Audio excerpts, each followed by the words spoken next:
Hello, fellow YouTubers. SkidooLand73 coming back at you, and I just wanted to show you guys my chainsaw collection. Now, I know it has nothing really to do with Skidoos, but these are all vintage chainsaws. So we'll start from the first. So I collect Homelite, Stihl, Pioneer, and then I got one Skil. And then a Johnson Red, but it's not that old. So the first one, some guy gave it to me, and it was his father's, and his father passed away, and they're cleaning out the shed. This is a Homelite XL2 in amazing shape. This is probably the best one you'll ever see. And the case has all the original manuals, wrench, files. I did get it running in the fall. I just had it running, and it's just in beautiful shape. Case is great. It's sat in the shed forever. Next one, an XL12. I just got this one in the fall too. I got it all running. This is my, this was my first old chains Homelite I got. And I didn't really do anything other than put gas and tune it. And I actually use this to cut trees. And then I got this is an XL1. I use it to cut trees the odd time. The only thing I did to that was clean the top part of the carburetor. And this is the one I got in the fall. This is another XL12. I put a new fuel line, tank grommet, fuel filter, and carb kit. And it works really well. I think the chain brake handle's broken. And I'll move on to here. This is another XL12 automatic. It's in a lot worse shape, but it does run half decent. And then there's a old Homelite Super XL. It did run, then the gas tank started leaking, but it's a real cool one. And then we come over here, and this is another XL1 that my science teacher gave me at school. It's really nice, and it runs really well.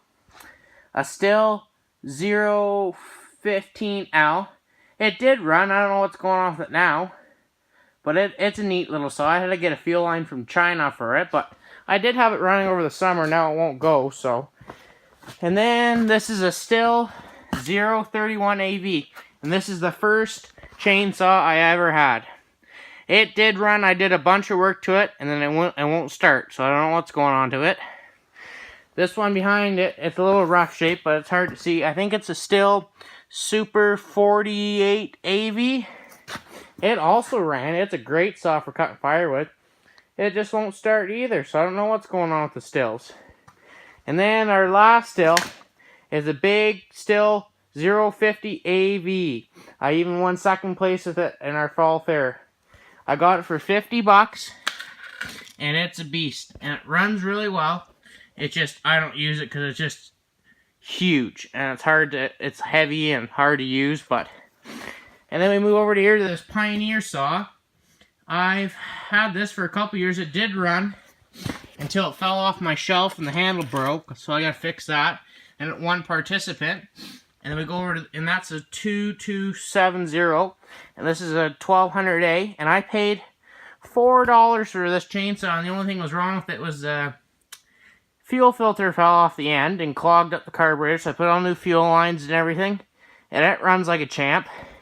And then this is the pride and the joy. This is a Pioneer 620. It won first place, and it's awesome. Sadly, it has no compression, so can't get it to run. But anywho, this is the latest saw I just got, Pioneer 400, and it does run, but I can't figure out where the pump primer line goes to.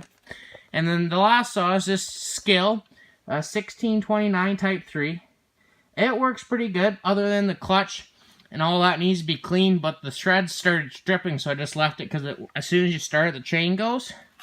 So, and the last one is this old Johnson Red, but this one's going up for sale. I don't need it anymore, and I gotta lay down on the chainsaw, so.